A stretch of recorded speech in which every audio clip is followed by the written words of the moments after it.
Hello and good afternoon. So what I have managed to do today is cut up one of the boxes that a piece of my flat packed furniture came in.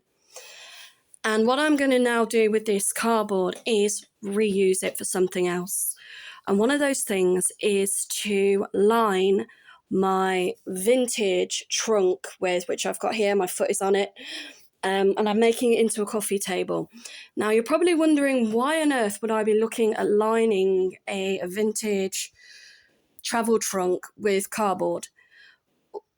Well, I'm going to be honest with you about this. A lot of the times when you actually buy furniture or you buy anything, especially even today, whether you brought it 100 years ago or 10 minutes ago, the majority of the time, what that product is going to be made with is the cheapest and most cost-effective material that the manufacturers can find.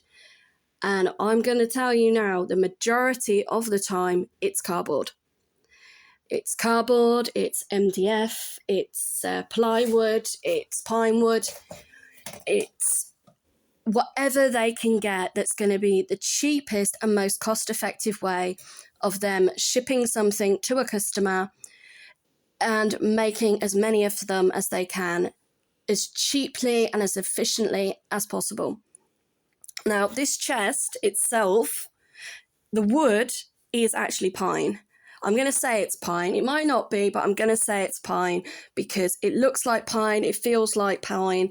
The way that it's absorbed the dye that I use to change the colour of the wood, the fact that it's got a lot of knots in it, the wood itself. If you were going to make something that was bespoke or tailor-made for an elite customer, you would not have used the type of wood and materials that are made and manufactured this travel chest. Now, obviously, there are different types of woods you can get, and a lot of old furniture would have been quite darkly stained, or it would have used like dark wood. And again, I think one of the reasons for that is because you've got to realise when we had things like the Industrial Revolution, and also people used to smoke a lot, like cigars, people would have cigar rooms. Everything would end up eventually being stained by pollution, being stained by nicotine, being stained by smog, by coal, soot. So by having a dark wooden furniture in your house, this is my theory anyway, I don't know whether it's true, so don't take it as being gospel, it would hide those stains, it would hide the nicotine that is absorbed within the smoking room. And I know this because I deep cleaned somebody's house, sadly, when they passed away, and the amount of nicotine that was literally just coming out of the walls, coming out of the furniture, coming out of the upholstery, coming out of the carpet was shocking. To think that that had actually been not only ingested by the person that lived there for over 50 years of their life, but it was in the furniture, it was in their clothes, it was in their bedding, it was in their floor.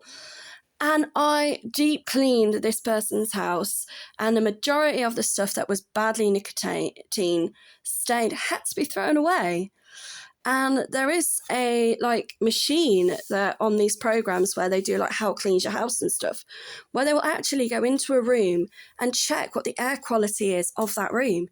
And they have even said themselves on these programs that rooms where people are known to have been avid smokers, the nicotine is there, it's always going to be there, and you're actually breathing it in. It's like constantly being in a room and absorbing carbon monoxide and all the other poisonous toxic chemicals like nicotine on a daily basis.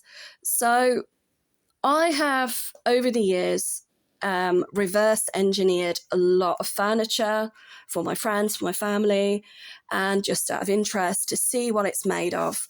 And 9 times out of 10, once I have took off the veneer, I've took off the upholstery, it's either been filled I will show you in another video what it's usually filled with. Or it's cardboard, or hardboard, or chipboard, or pine. There's even something which I got really upset with because it did sustain water damage, but I did keep all of the pieces of wood, and it's parqueting. You get something called parquet flooring. You can get things that have been parqueted. Hopefully I'm using the right word. And that is small slivers of different wood that are intricately, I can never say that word, that are laid to make a pattern. And they are so detailed and they are absolutely beautiful. But the main structure or box that the veneer or the little slivers of different wood are on is going to be a cheap wood, because you're not going to see it. You're going to see this beautiful finished veneered wooden box. You're not going to see what's under the veneer unless the veneer starts to lift, which it did do on a mahogany chest of drawers that I purchased. And again, I didn't want to buy it once I found out it was veneered.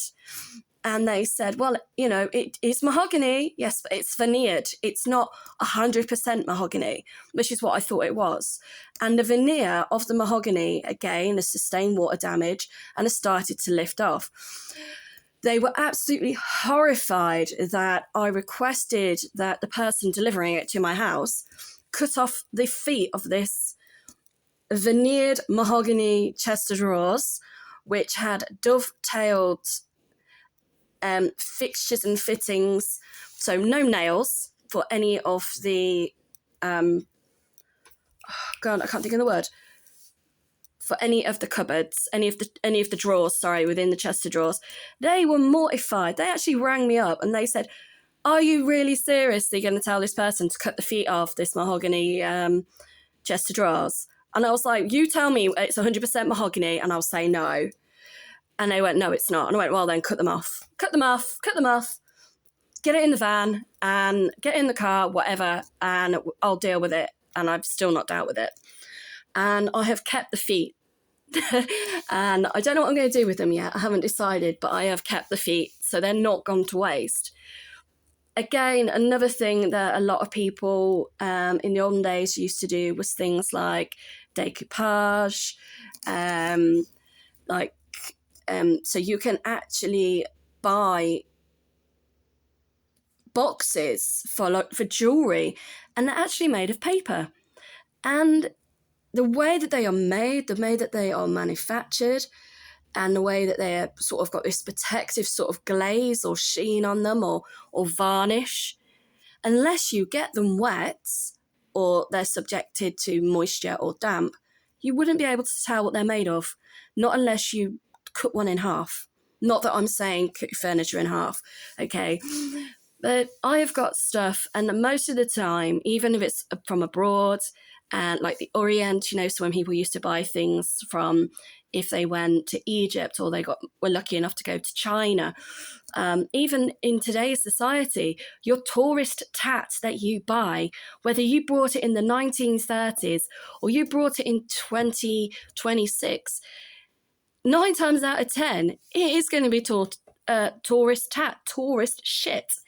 And you do have to make sure what things are made and manufactured from nowadays because of CITES, because of import and export rules and laws and regulations.